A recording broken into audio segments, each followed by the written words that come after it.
Discuss करेंगे topic beats का। पहले मैं आपको एक क्वेश्चन दिखा देता हूं जो नीट के एग्जाम में आता है। देखिए, द क्वेश्चन है कि two strings of X and Y, दो स्ट्रिंग है म्यूजिकल इंस्ट्रूमेंट के, वो बीट पैदा करते हैं 4 सेकेंड की, और एक स्ट्रिंग जो है उसकी टेंशन आप बढ़ा देते हैं तो the beat frequency goes down. तो आपको पता लगाना है कि what is the frequency of the string Y. It is given to you the frequency of X is so much. Beat का क्वेश्चन बहुत इंपॉर्टेंट होता है, और जो मैंने पिछला वीडियो बनाया था ओपन और क्लोज्ड पाइप, वो कॉन्सेप्ट जो है जिसके अंदर हम फंडामेंटल फ्रीक्वेंसी और हार्मोनिक और बीट दोनों को मिक्स करके भी बनाया जाता है, बट अभी हमारा फोकस क्या है, बीट के ऊपर। इस क्वेश्चन को हम सॉल्व करेंगे, लेकिन करने से पहले एक बार हम ना समझ लेते हैं कि ये बीट का फिनोमिना क्या होता है। तो इसको मैं एक एक करके आपको स्टेप वाइज समझा देता हूं कि what is the phenomena of beat, क्योंकि कई बार कॉन्सेप्चुअल क्वेश्चन भी आता है अपार्ट फ्रॉम न्यूमेरिकल, तो आपको क्लैरिटी होनी चाहिए इसके बारे में। Okay, so let's revise beat for NEET examination. If you have, अगर आपके पास दो सोर्स हैं जिनके बीच में फ्रीक्वेंसी का डिफरेंस थोड़ा सा है, जैसे मैं आपको एग्जांपल दे देता हूं, आपके पास दो गिटार है और गिटारिस्ट बजाता है, फिर दूसरा गिटारिस्ट बजाता है, वो दोनों बोलते हैं कि हम आउट ऑफ ट्यून है, क्योंकि what they here is the fluctuation in sound. दोनों की जो फ्रीक्वेंसीज हैं, वेव्स हैं, वो उनका इंटरफेरेंस होता है, लेकिन क्योंकि दोनों की फ्रीक्वेंसीज थोड़ी थोड़ी अलग है तो उनको एक बीट पैटर्न सुनाई देता है। उनसे उनको मालूम चल जाता है कि उनके जो गिटार्स हैं आउट ऑफ ट्यून है और उनकी फ्रीक्वेंसी सेम नहीं है। फिर वो अपनी स्ट्रिंग को टाइट करके या लूज करके बीट फ्रीक्वेंसी को हटाने की कोशिश करते हैं। तो वो उनके कान ट्रेंड होते हैं बीट को सुनने के लिए। दो इंस्ट्रूमेंट के बीच में अगर फ्रीक्वेंसी डिफरेंस होता है, वो उनको एक बीट की फॉर्म में सुनाई देता है, राइट। तो सबसे पहले समझ लीजिए, if you have two sources, जैसे कि गिटार की दो तारें, you will generate what is called as a beat.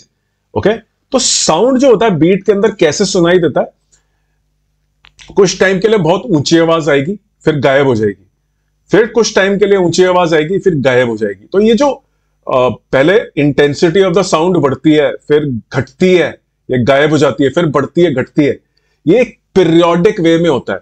मान लीजिए आपके पास एक ट्यूनिंग फोक है जिसका जो मैग्नीट्यूड है एक ट्यूनिंग फोक का, वो है 250 हर्ट्ज का।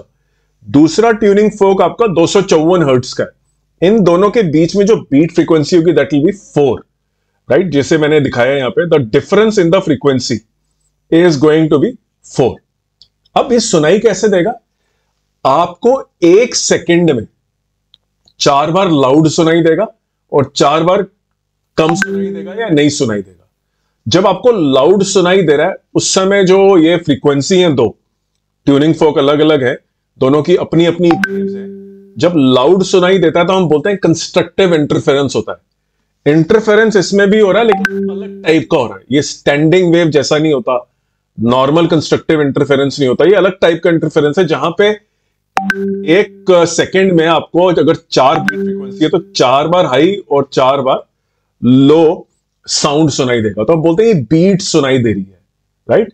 तो बीट का एक टाइम पीरियड का कॉन्सेप्ट भी होता है। ये देखिए, इसका मतलब है बीट का टाइम पीरियड कैसे निकालते हैं। If the beat frequency is 4 hertz, मान लीजिए आपने 254 माइनस 250 इसको आपने सब्ट्रैक्ट करा है, राइट। तो you will get this equal to 4 hertz, right.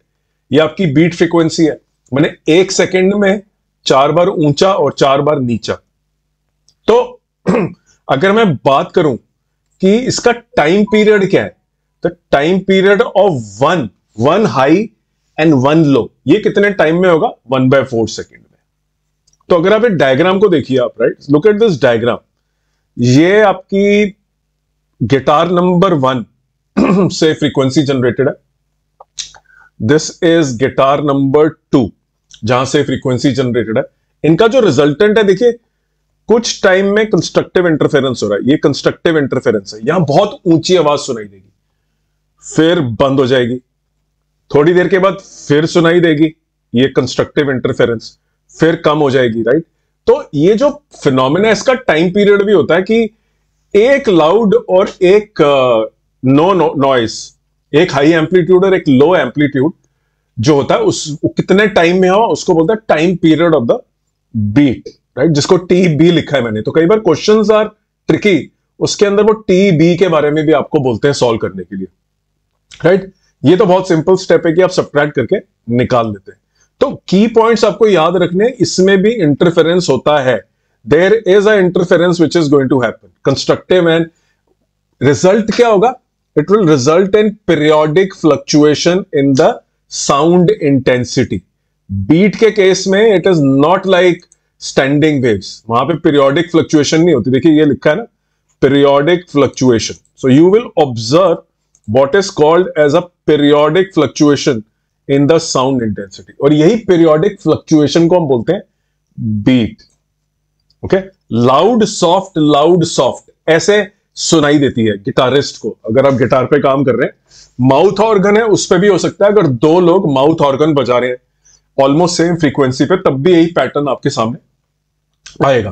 तो उम्मीद करता हूं ये डायग्राम आपको क्लियर होना चाहिए। बीट पीरियड क्या होता है, बीट फ्रीक्वेंसी क्या होती है, कैसे कैलकुलेट करनी है। ऑब्वियसली आप देख रहे हैं मैग्नीट्यूड है, इसमें आप दो फ्रीक्वेंसी लिख दीजिए और सब्ट्रैक्ट कर दीजिए, और मैग्नीट्यूड माइनस में नहीं लिखना आपको इसको, राइट। अब मैं आपको एक छोटा सा एग्जांपल देता हूं जो बहुत ही सिंपल टाइप का एग्जांपल है, जिसके अंदर we have to see how to calculate. So you have two sound waves which are these, right. तो इनके बीच में एक सुपर पोजिशन हो रहा है, माने कंस्ट्रक्टिव और डिस्ट्रक्टिव इंटरफेरेंस हो रहा है। क्वेश्चन है what is the beat frequency, you subtract the two 30, right. Generally question थोड़ा सही होना चाहिए था, the difference between the two frequency should be small.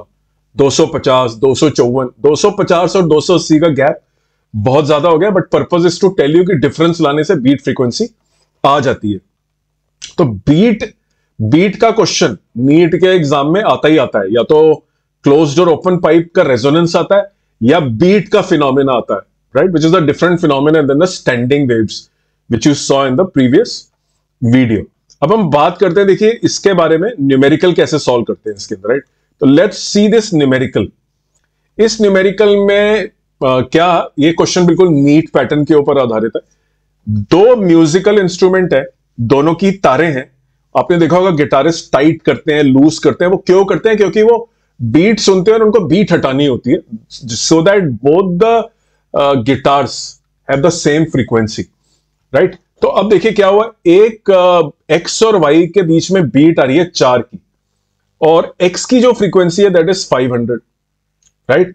इसका मतलब देखिए या तो अगर मैं एक्स की लिख देता हूं, या तो वाई की फ्रीक्वेंसी 504 है, इट इज 504, या वाई की फ्रीक्वेंसी 496 है, राइट।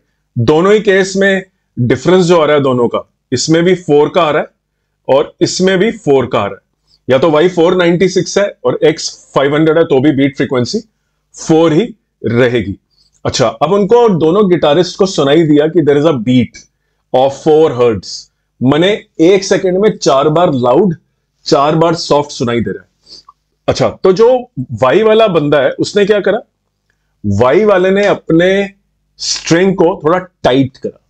अच्छा, अब जो स्ट्रिंग के अंदर जो फ्रीक्वेंसी जनरेट होती है वो टेंशन पे डायरेक्टली प्रोपोर्शनल होती है। अगर आप टेंशन बढ़ाओगे, टाइट करोगे, माने स्ट्रिंग की टेंशन बढ़ाओगे, तो फ्रीक्वेंसी बढ़ेगी।